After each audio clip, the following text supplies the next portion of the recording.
fragility keeps you from being able to feel the shame, keeps you from a willingness and an ability to feel the shame. And as we've talked before, shame in my, vantage point on the work is not something to avoid. It's something to lean into. Shame is our own internal GPS on how to be in right relationship to our community and our ecosystem. Flipping the table.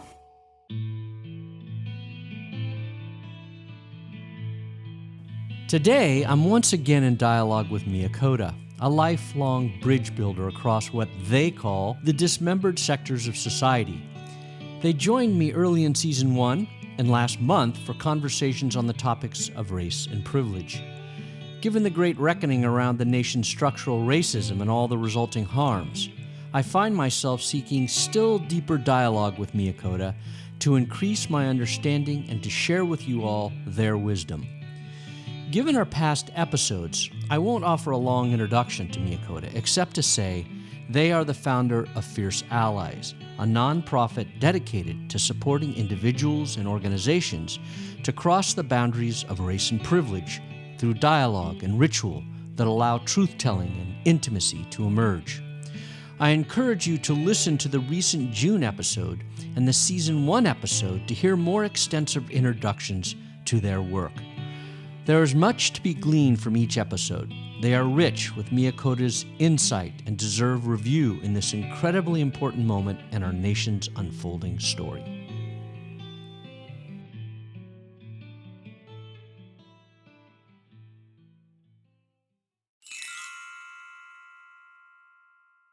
Miakoda, welcome back for our third conversation.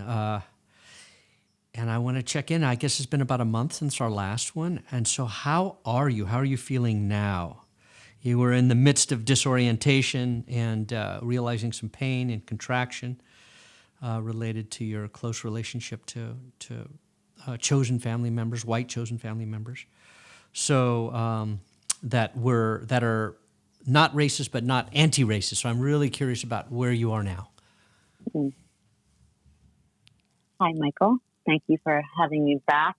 That podcast is how great that conversation was recorded and I could send that to folks. It has sparked a lot of conversations between myself and beloved family members. It's also sparked a lot of conversations between clients and new potential clients. But in terms of how it's impacting me and what's happened since then, how I'm doing since then, it's really been a catalyst. That podcast has been a catalyst for a lot of shift. It has allowed conversations I've needed to have with people. I didn't know I needed to have them until the experiences that prompted the podcast, mm-hmm. that letter from my friend and all of that happened. But in my body, you're like, oh, these feel like conversations I really needed to have for a long time. All of a sudden, they're so obvious. And it's amazing how they weren't obvious until I got to articulate some of the things I shared with you. And it's been really efficient to be able to say, I'd really like to have a conversation with you. And would you mind listening to this interview mm-hmm. before? Or just sending that to folks like, hey, Michael Dimick interviewed me on this podcast.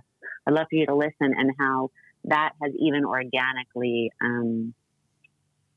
led beloved, white family to ask, where the places that we need to talk about that can release you from the contractions that you've been in, and that's a testimony to who they are, that they call themselves in when they hear the call.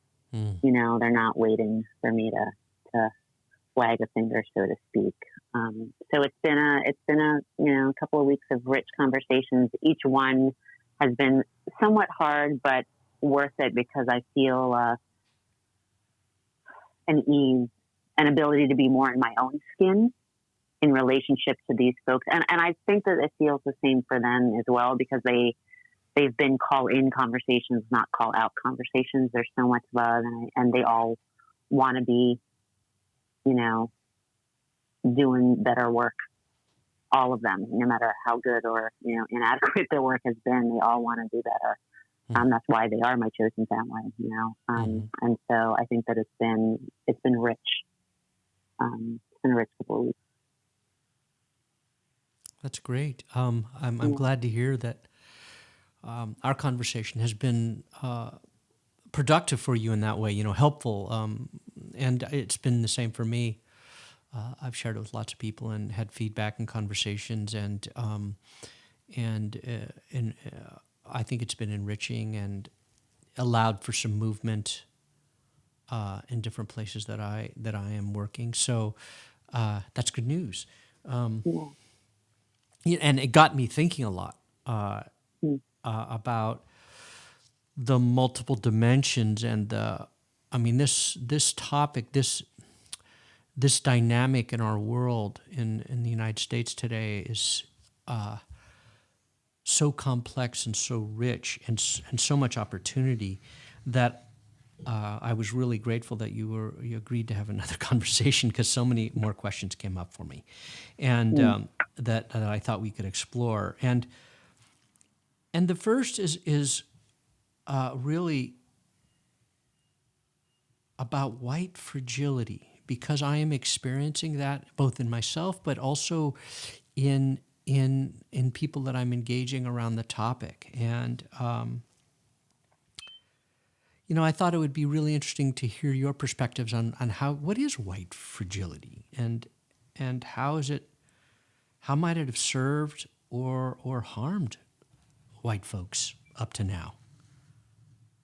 Well, can I ask you, Michael, as you're saying you've experienced it in yourself, and I think experiential learning is always the richest place to learn from. So I'm curious, when you say you've experienced it yourself, what do you mean by white fragility? What have you experienced? Oh, I guess I would call it. I think of the moment when we were in Oakland and doing that first staff training with People's Grocery and the Roots of Change team, and I got called out, and the mortification that I felt, the embarrassment, the like I had stepped in the shit in a landmine, and I was exposed, and the question, am I a racist, or am I insensitive? All those things came up for me, and I could have collapsed and retreated in that moment. Luckily, you were there to kind of frame what was happening in a constructive way so everybody could see what was going on, and we went to a different place with it. But it's that feeling, that collapse and that contraction. Really, it is kind of a contraction. It's like, I don't want to go into that, and therefore I'm going to avoid it, and therefore I'm missing an opportunity. Is what I'm saying clear? Mm-hmm. Yeah, I appreciate the example of that. Can I offer some distinctions in there in terms of how I see it? So first of all, it feels important to give some props to Robin DiAngelo. It's the person who coined the term. And for any of your listeners who have not read, who was it? I didn't hear book, the name. Robin DiAngelo. Oh, Robin. Okay. Yeah, she has really beautiful work and offers a lot of training work, and there's a lot of speaking, and wrote a book on white fragility. So it's a good place for people to learn more if they want to. A couple of things I want to say. First of all, in my work, I don't refer to it as white fragility. I refer to it as privileged fragility, because non-white people can experience the same debilitating fragility as white folks. And it's important that we not think that it's something that only they experience, but we don't. I think people who have access to comfort, fragility in the way I like to think about it is an inability to be with a discomfort. Kind of the feeling, experiencing it as though I'm going to die or I'm going to break if I feel this, and then all of the behaviors that come to avoid the discomfort of it. And generally, it's a quality, it's an experience that comes with people who have had so much access to comfort and so little access to discomfort, that discomfort is overwhelming to them. Mm-hmm. But that's not limited to race as the only access to comfort. Mm-hmm. White skin is not the only access to comfort. It could be wealth, it could be education, it could be safety, it could be nutrition, it can, healthcare. All of those are privileges. And the way that fragility works is that in my experience, it's people's unwillingness and it's an inability and an unwillingness to be with discomfort. That's how I would define it. Mm-hmm. So then the second part of the question was, how has that served white folks or harmed them? I'm focusing now on white folks because that's where I'm really trying to work, is with white folks. Mm-hmm. So are you? I'm making a projection here based on what you said, that it served white folks by allowing them to stay comfortable and in a place of supremacy. Mm-hmm. Yeah. It maintains white supremacy for sure. And it's often done unconsciously. Mm-hmm. It's interesting with the example that you gave, Michael. I'm not sure if you may have felt fragility in the example that you shared when I asked you to talk about it. But I think that what you were experiencing more was shame. Mm-hmm. I was going to say I was going to ask about the relationship between fragility and shame. Yeah, and I think that going to your question, how has fragility? How does it serve white people? How is it harming them? I mean, it's definitely both. Fragility keeps you from being able to feel the shame, it keeps you from a willingness and an ability to feel the shame. And as we've talked before, shame in my, vantage point on the work is not something to avoid. It's something to lean into. Shame is our own internal GPS on how to be in right relationship to our community and our ecosystem. And if you aren't willing to feel the discomfort of that, you can't actually navigate those situations. Then your only option is to avoid them, and or kill the messenger who's making you uncomfortable.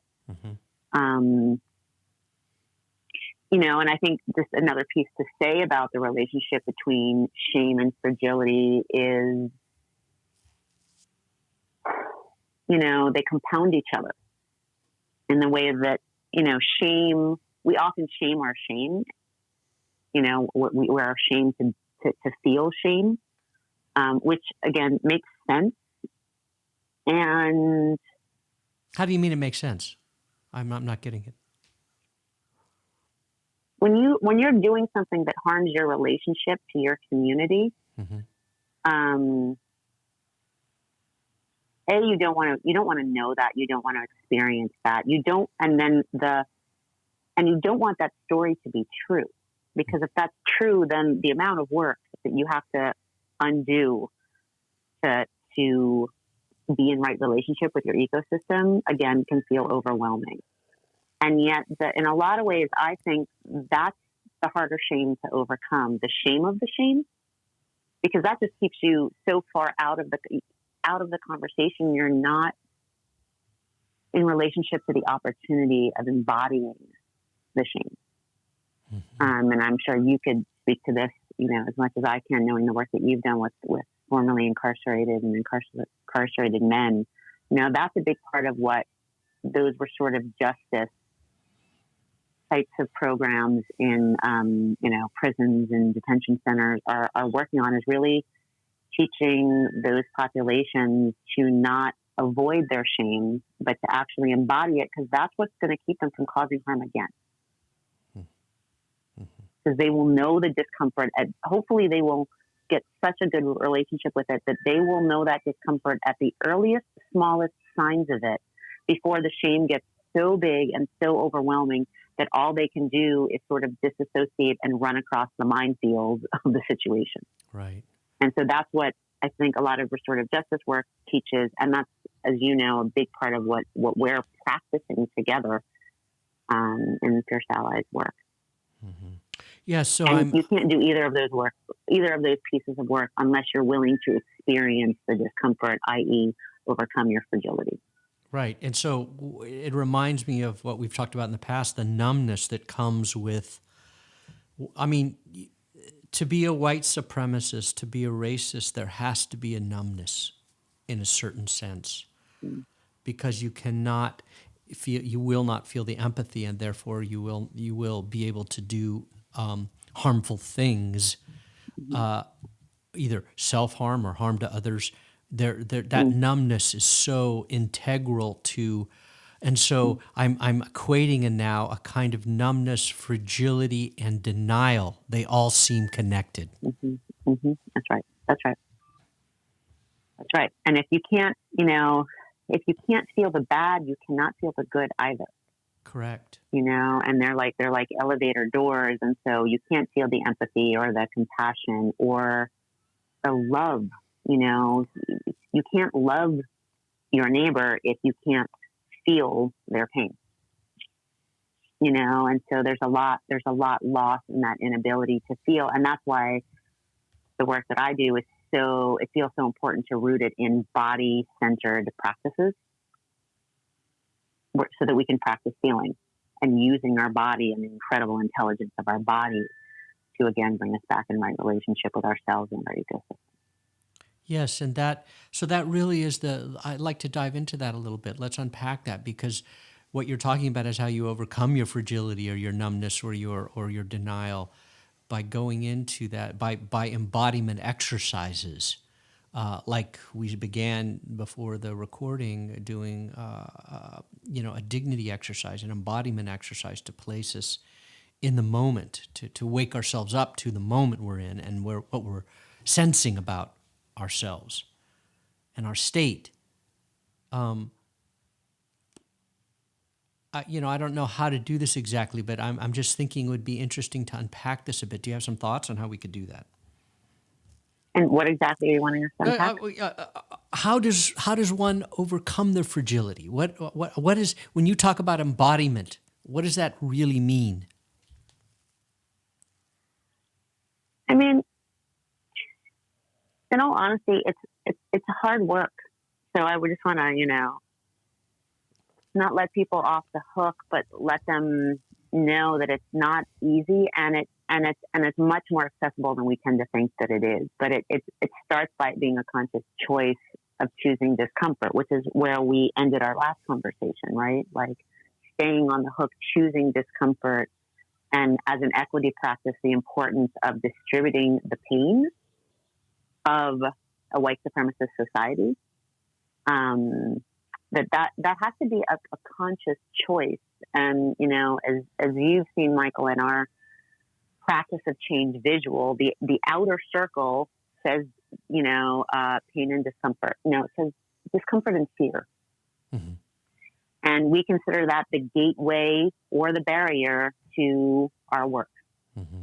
So when you are in a situation that feels scary or uncomfortable, you have a choice in that moment right there. Do I move towards comfort and familiar, or do I move towards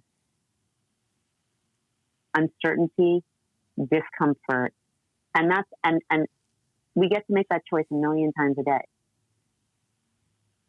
And for people who are committed to being allies and co-conspirators in this work, they're choosing discomfort. And it also feels important, in order to do that, you have to know yourself pretty well. You can't just, you have to know your capacities. You have to know how to resource yourself. These, by the way, are all privileges, right? To be able to resource yourself, to be able to choose when and when not to. But the reason I say that is, I know a lot of white folks who choose to be the equity martyr, and choose discomfort in a way that is, it's almost about feeling good about feeling bad. So they're always choosing it, and they're always choosing it in extremes. And the question I'll often ask them, is there,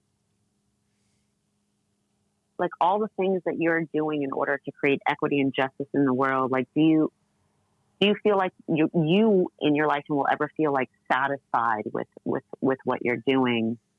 And part of the reason is, let me think about how to say this a little bit differently, because I want to make this simple.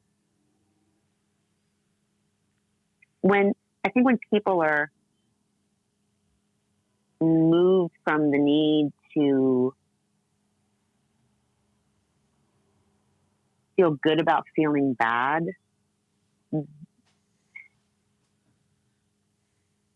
that's not what equity work is about. And that's not what I mean when I say distribute the pain.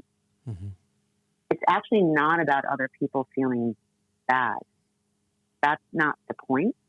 And if that's the end goal of people's pursuit of discomfort, it's just short-sighted, and it lacks a certain integrity.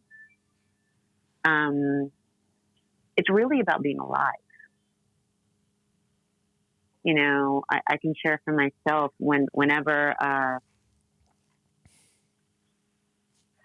it's becoming increasingly hard to do this practice, but whenever a person of color is shot and killed by the police and captured on tape and gone viral and everybody knows about it, my meditation practice is to sit at my altar and literally cycle through the experience of the person that was killed and try in the best of my ability and the limitations of that, but to the best of my ability, what was it like for that person who was killed? What were their last moments like? What must they have been feeling? Can I feel that? Wow. Just as a gesture of solidarity, of distributing the pain of that, of letting them not be alone in that. And then I think about that for their family and their friends. What must it be like? What was it like for their mom to get that phone call and to wake up day after day and realize their son or daughter is no longer here, or that person's child, or that person's wife or husband? And then I also do that with the police officer. Mm-hmm.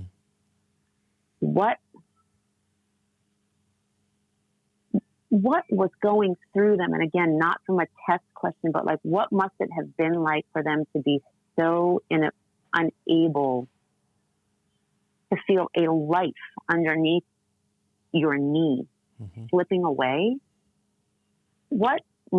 How dead are you inside that you couldn't feel that?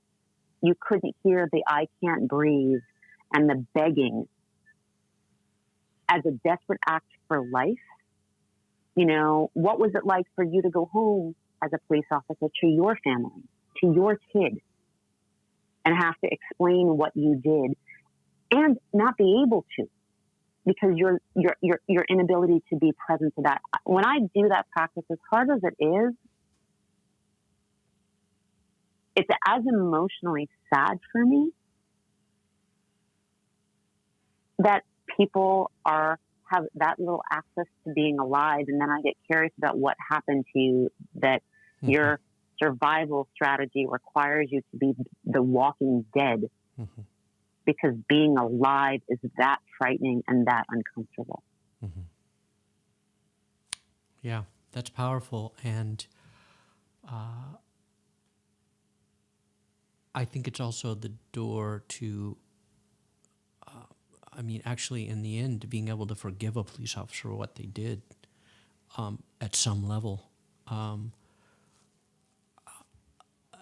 That's a big jump, but I think that if you are doing the practice that you're describing, you end up there, because,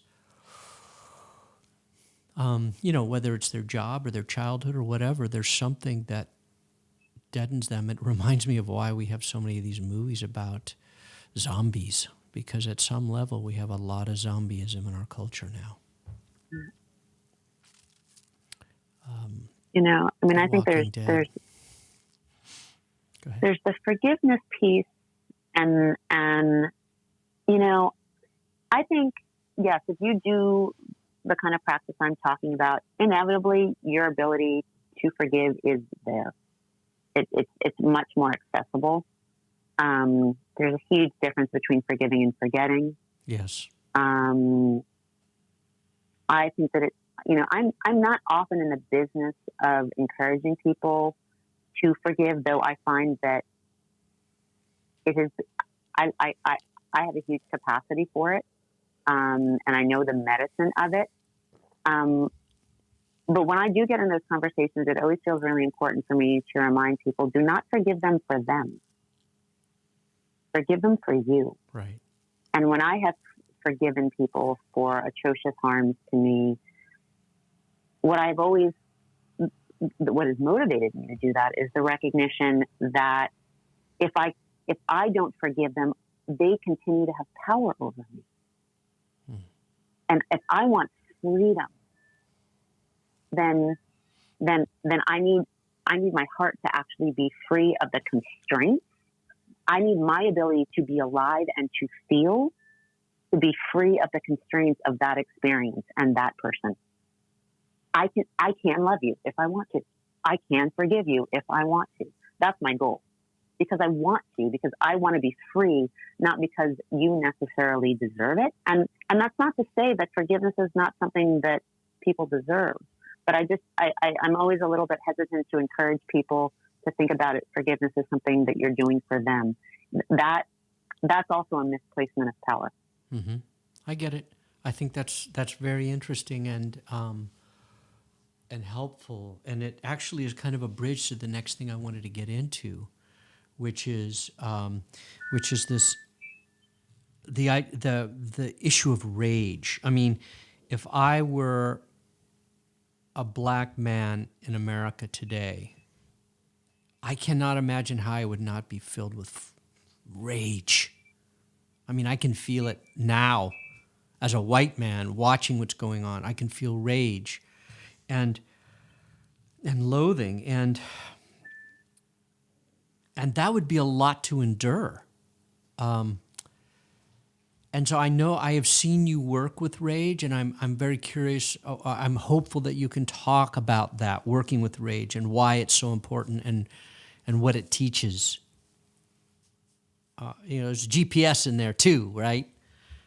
Yeah. And so, the skillful ways of working with rage is of great interest to me. Because I even see it, I mean, I can see the edges of it, so white fragility can lead to a contraction and it can lead to a rage. I've seen both. Mm-hmm.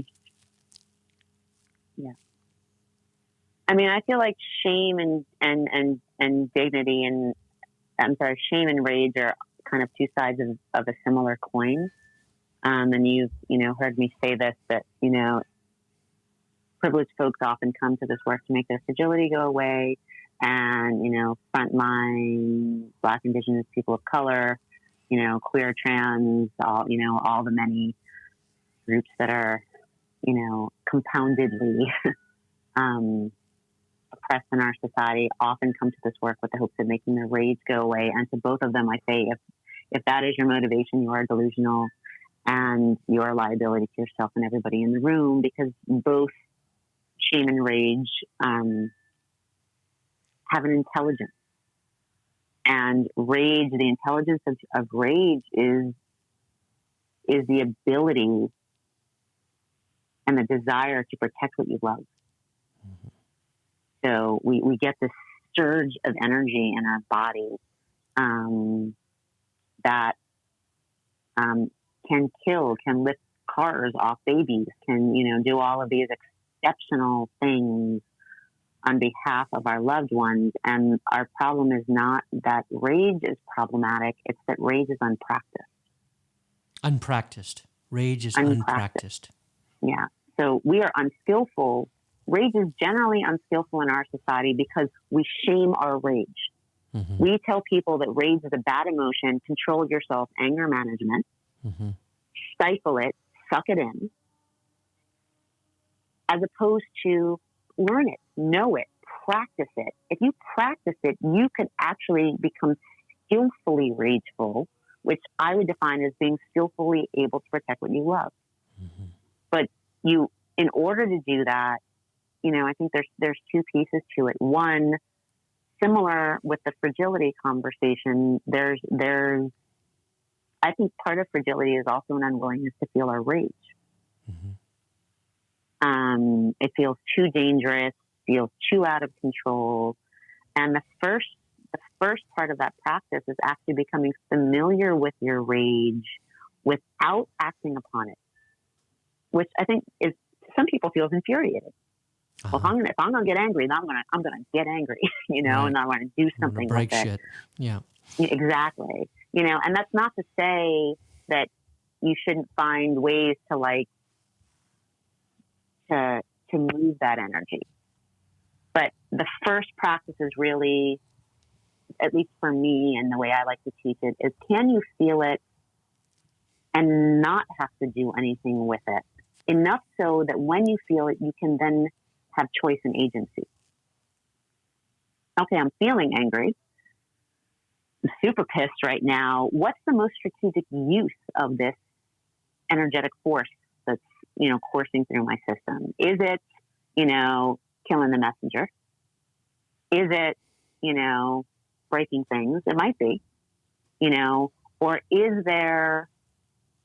are there other options that go beyond those sort of surface obvious examples? And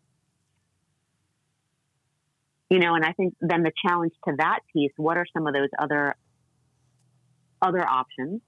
And, a big part of, as you know, when we do our intensive trainings, we practice getting grateful. Mm-hmm. So how do we also have community and spaces where we get to practice being rageful with enough room for us to get messy and to go completely overboard, and with a commitment of learning from those mistakes. And so that's part of what we create in our training spaces. Number one, certainly in coaching relationships with me, people can get super messy, but you can also be doing that with your people. And I think that's a big reason why people of color so often want to be in, people of color only spaces. They want to say what they want to say, and they don't want to be afraid of losing their job or losing face. They want to express it in all of its might. And then, you know what? I need to go say that to so-and-so, mm-hmm. Or maybe I should say it a little bit differently if I want them to actually hear it. But you need to have room to practice mm-hmm. feeling it and practice expressing it if you want to get skillfully rageful. Mm-hmm. Mm-hmm. Yeah, it's a lot. There's a lot of food for thought there. About how to deal with it, because I think there is. I know in the way I grew up, when I saw rage, it scared me, and it was usually meant there was going to be harm, and therefore it was to be avoided. And I do think there's a price. I think I've paid a price for in times of my life when I've not expressed my rage or, because I couldn't do it skillfully because I wasn't practiced at it. I can think of some situations right now where I need to really express things, but I need to do it well, skillfully, so that the relationship is maintained and there's positive, movement forward. Yeah. On the issues. And can I jump in there and add? Please. I think one of the most important pieces of that second practice, practicing expressing it, is having a deep commitment, and this can be, within the collective, as in our training spaces, in our community of practice, but also, in the relationships that I have personally. I practice rage a lot. Mm-hmm. Partly because I'm a New Yorker and, we have more access to it seems, than other people. But, part of the reason I give myself permission to practice it, even with people that I don't necessarily have the agreement that we can get messy is because I have a huge commitment to cleaning up the messes. Uh-huh. And so I'm not afraid to get messy with people because I know I will take responsibility. I am willing to be held accountable for any damage that I caused in the mess making. So I don't let those prevent me from doing the rage. I just know that I'm prepared to do the work and I'm committed to doing the work afterwards.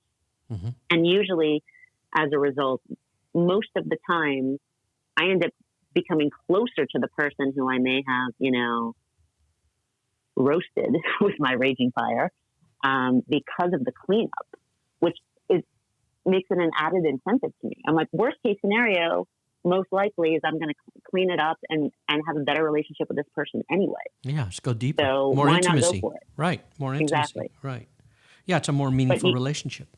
Yeah, but I think people have to have enough experience practicing it and practicing cleaning up and holding themselves accountable to be able to navigate the complexity of that constellation well. And I think a lot of us don't do the cleanup well because then we shame our rage. Oh, I did that bad. I feel really bad. I go away. I disappear. Mm-hmm. I don't want anyone, I'm embarrassed by it. And I think I experienced all that like, ooh, that was way over the top. Mm-hmm. top. And, I had a difficult exchange with a loved one, last week. And literally within 5 minutes of me being completely inappropriate, I sent a text to them saying that was completely inappropriate. Nobody deserves to be spoken to that way, most notably not you. Hmm.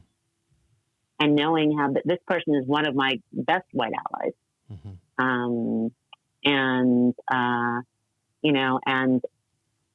And so I am sorry for the impact of that on you, and I welcome any feedback or repair that you need from me in order to have our relationship be intact. And I know that when we have that conversation, my first order of business is to listen, take it in, and be impacted.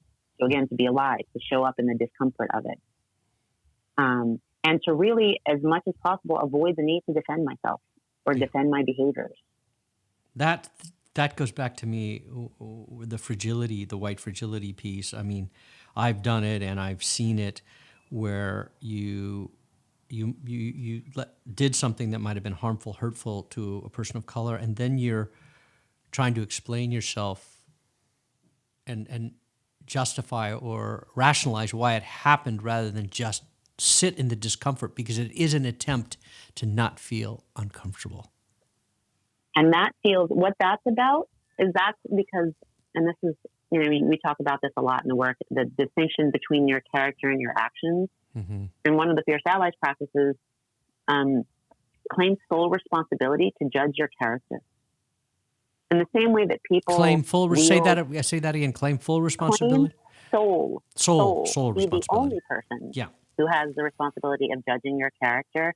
And in the same way that we live in a society where people will dish out shame as a weapon to punish you, I'm less concerned. People will do that. That's problematic. And there's Brene Brown and other folks are often talking about the importance of not shaming, and I think that's useful. But for me, I'm like, people are going to shame. My job is to recognize: are they shaming my behavior or are they shaming my character?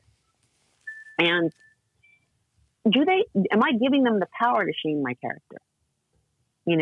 I'm clear I did something wrong, but that does not mean I am wrong. Mm-hmm. For white folks, I may have done something racist, but that does not make me have racist intent. And if I know that that's true, then I want the feedback on how my behavior perpetuates systemic racism. Right. It reminds me, but I have to be able to distinguish between character and action on the receiving end of that negative feedback. And then you don't have to defend your character, because that's what's under fire when people are like, you're racist, and they get all defensive. They're like, well, you're telling me I'm racist. And that may have been what the person said, but you actually have to be like, oh, no, what they're saying is what I did perpetuates systemic racism.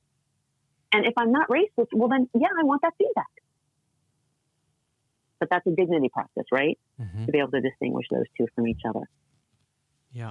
Yeah, I think this is really good because it reminds me of, I'm listening now to How to Be an Anti-Racist, the book, and this reality of we can be racist or anti-racist at any different moment depending on our behaviors. And understanding that distinction is so important. In the same way, going back, it's so important. You talked about how we become rageful because we're trying to protect that which we love. And for the key for me there is I have to be clear on why that rage has come up. What am I trying to protect? Because then I can get constructive about it, probably, if I'm even aware. Right.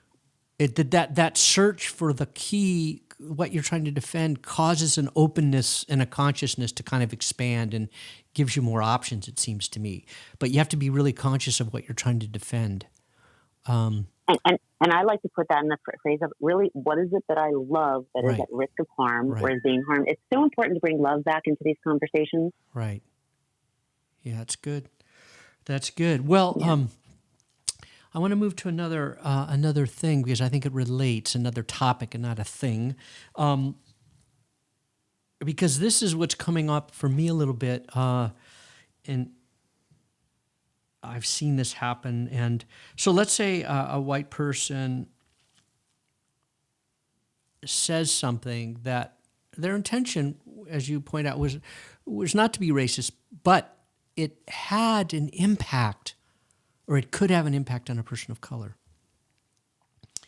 And then the question becomes, if there's a dialogue going on, how do you navigate that experience of harm and then the person's who said it, their sense that, well, I didn't mean to do that. That is such a learning moment, and there needs to be skill in how you deal with it. You know what I'm saying? Is my question clear? I think so. I mean, are you asking me, for some thoughts on how to navigate that moment? Yeah. How do you navigate a moment like that? Because people will downplay what was said. Yeah. I mean, I think that the first thing that feels important to say about those moments is to do a little power mapping of the situation. And I think about particularly when I can think of a lot of times where I've given feedback to people and their response to me is, oh, well, no one has ever given me this feedback. Therefore, this is probably just particular to you. That's a great example. Yeah. And particularly when those people are in positions of power, like an employer or a police officer or property owner or what have you, And so it's really important for everyone who gets that feedback to assume that every one person who would give that feedback is probably representative of at least a few others. And even if it is only representative of a small fraction, it represents somebody's experience. So validate it. Mm-hmm. Get curious about it. Hold yourself accountable to it if you want to be in right relationship to your ecosystem, right? And to your entire community. Again, I think part two is make the distinction between your character and your actions. Check in with yourself, do your dignity practice, know who you are, know what your values are. Your character is not necessarily under fire, although your character may become questioned if you don't be accountable for the actions. So how about let's get busy being accountable for the actions.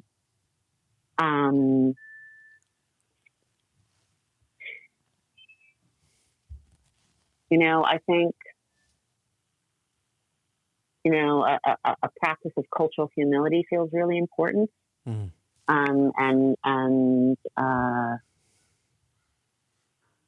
often talk about that as standing in I don't know as a place of power.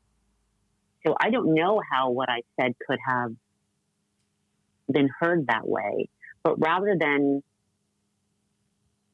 fight to defend that, oh, you heard it wrong or you experienced it wrong.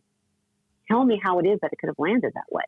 Right. Like I actually want to experientially know that, feel the impact of that so that I can then become more skillful. Mm-hmm.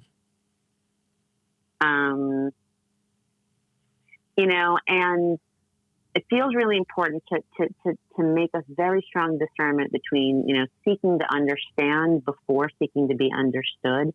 And those almost shouldn't even be brought together. Those are two completely, they need to be so distinguished. Seek to understand, period. Mm-hmm. Period, paragraph, new page, new chapter, new book. Uh-huh. Seek to understand, see if that's really, really necessary. What's driving that? Is that driving the lack of work you've done around your own dignity? Because if you know who you are, you don't have to defend your character. You just have to correct your actions and let your actions speak for your character. If you need to defend your character in words, chances are your character is a little wishy-washy. Uh-huh. You need to get a better relationship to it and be more in integrity with it. And literally, it's the same thing as people saying, oh, well, I have black friends. If you have to say that, that's a red flag. Right. And there's one other piece that I was going to share. Let me just get it sort of slipped my mind for a second there.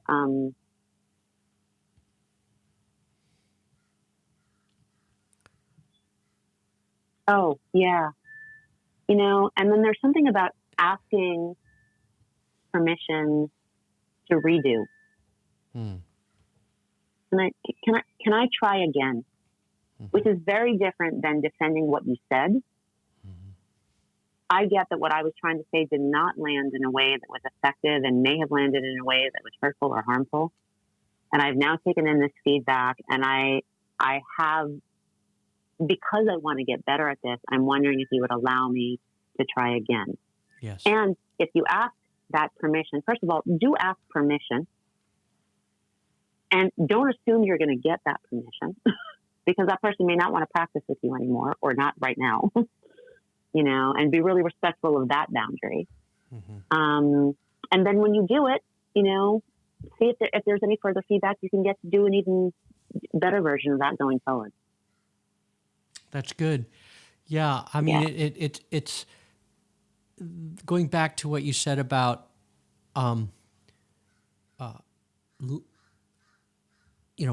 listen, not be heard, but to seek to listen.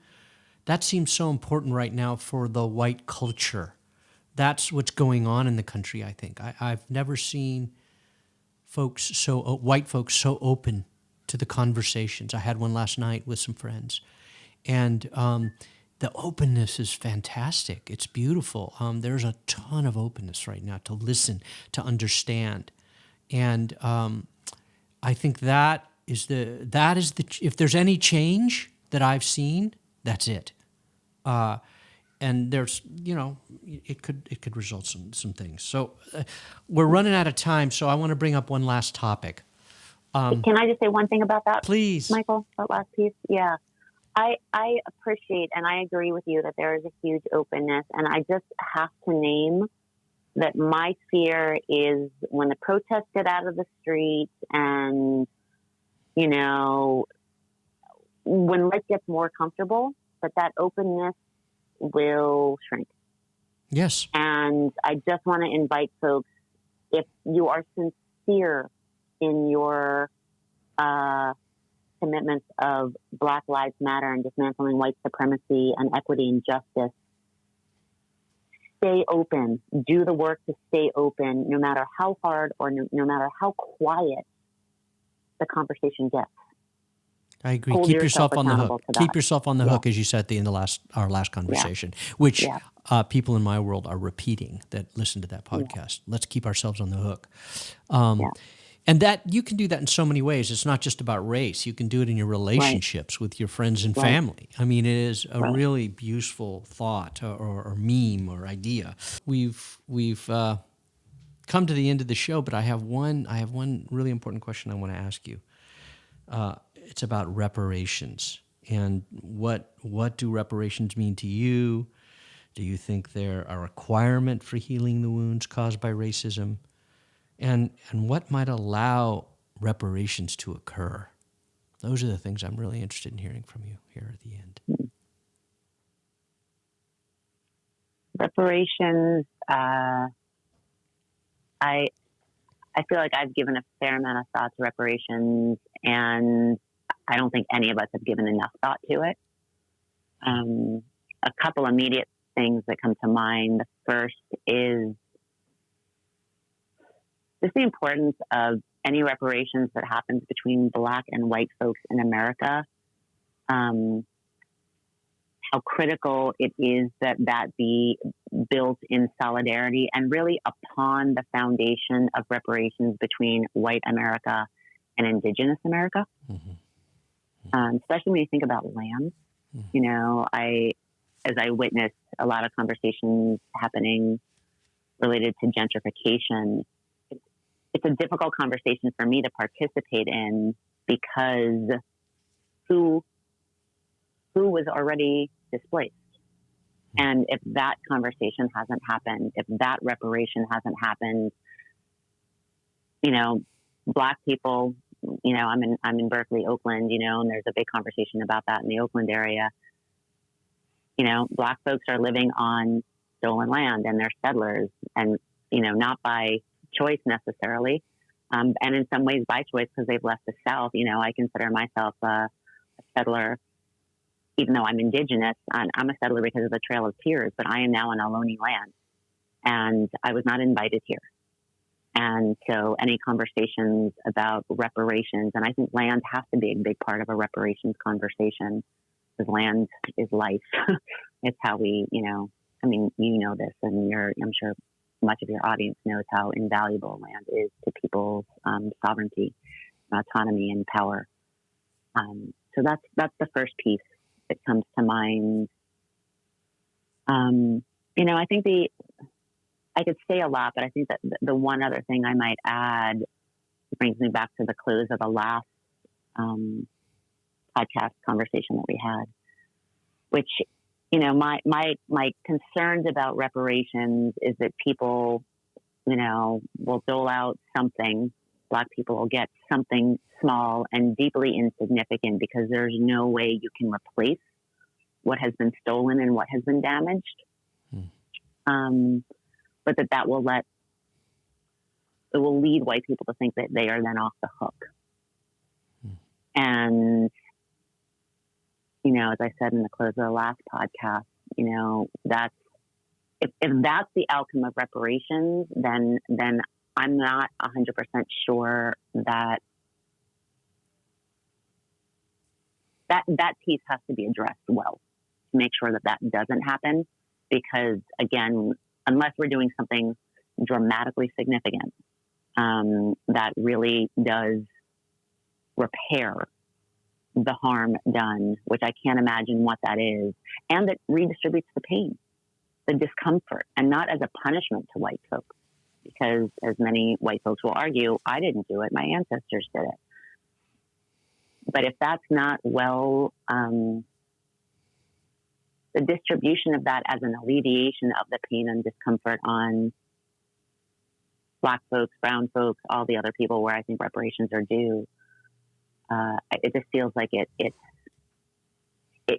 serves letting white folks off the hook more than it necessarily will serve the equitable distribution of resources and opportunity to those who have been so systemically disenfranchised.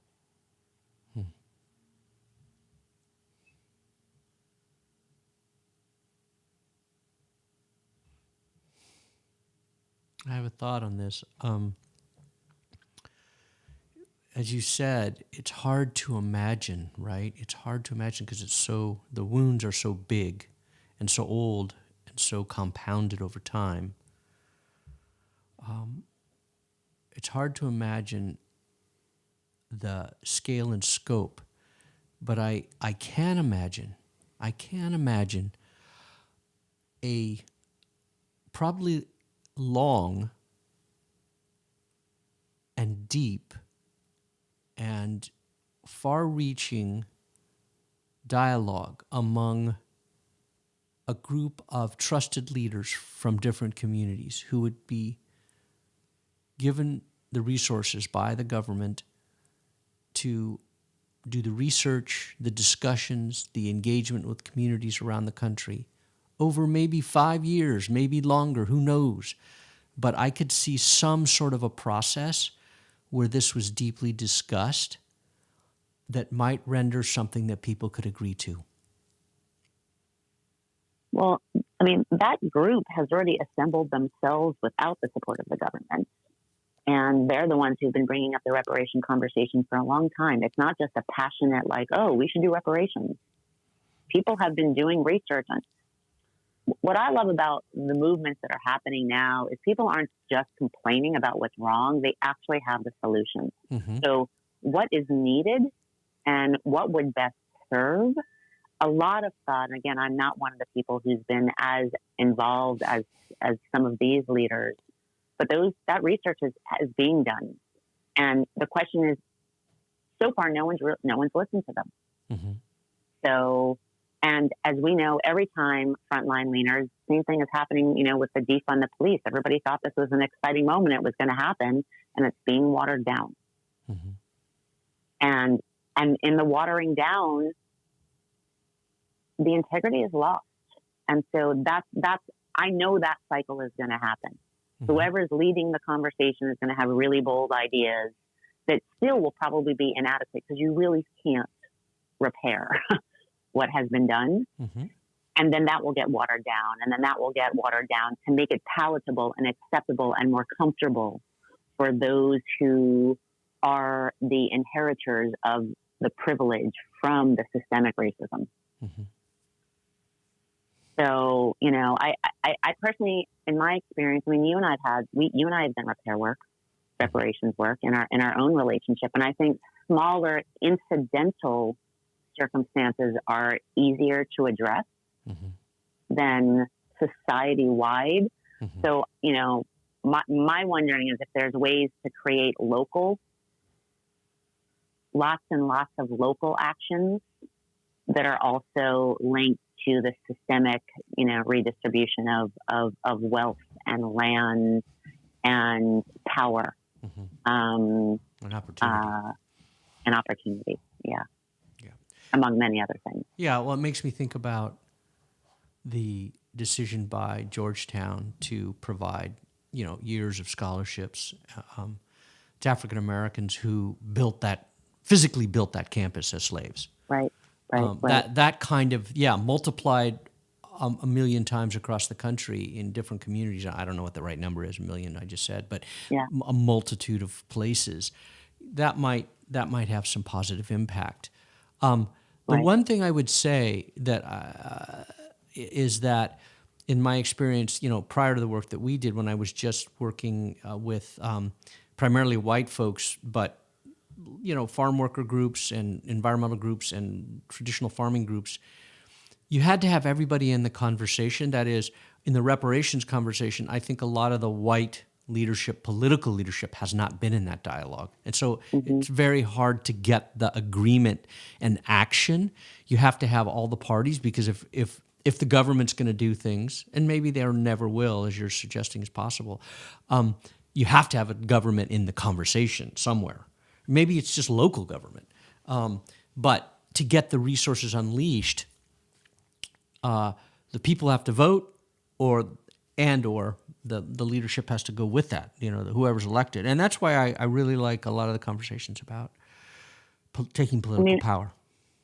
Yeah. I think that's where it starts to get complicated, though, because if everybody has to be there and everybody has to participate, not everybody wants reparations. Mm-hmm. Not everybody thinks Black people deserve reparations. Mm-hmm. So, so the question is, what do you do? I mean, my deepest work in, reparations conversations, honestly, has been with surrogates.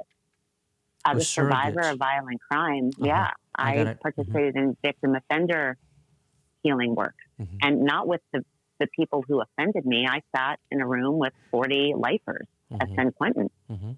And these are men who one of the beautiful things about what they were all offenders, quote unquote, offenders of violent crime. And when I shared about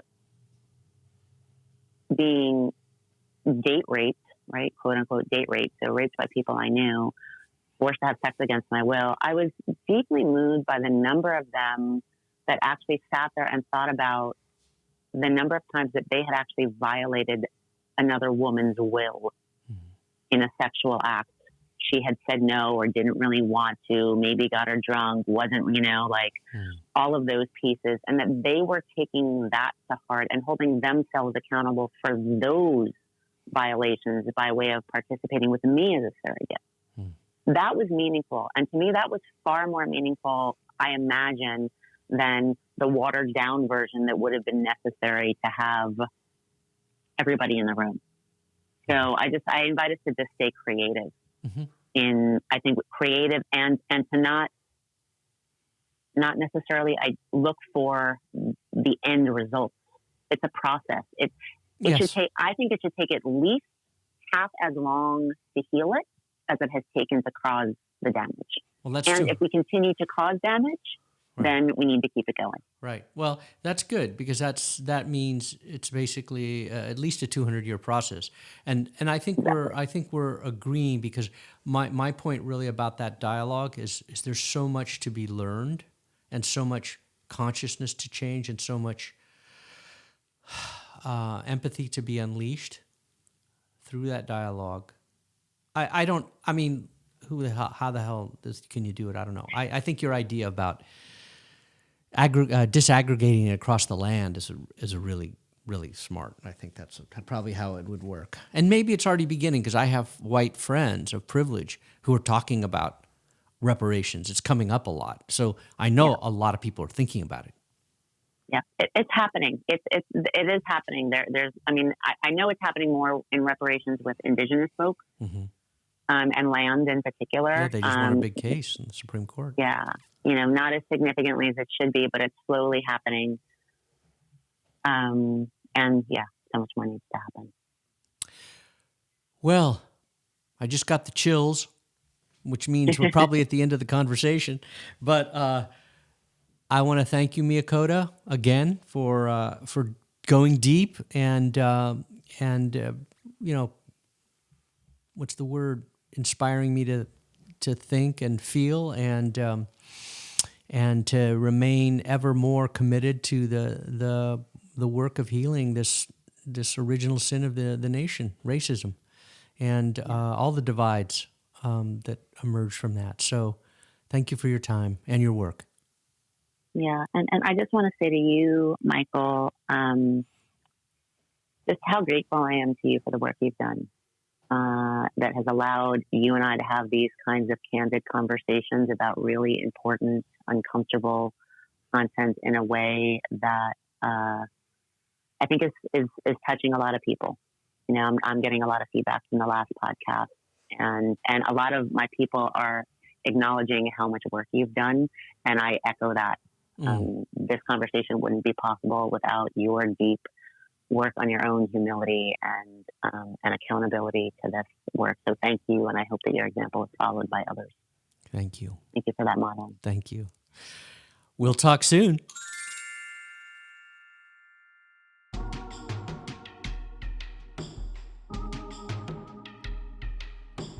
Hey, this is Michael. As you know, Flipping the Table is sponsored by Roots of Change. You can keep our program going by making a contribution to Roots of Change through our website, rootsofchange.org.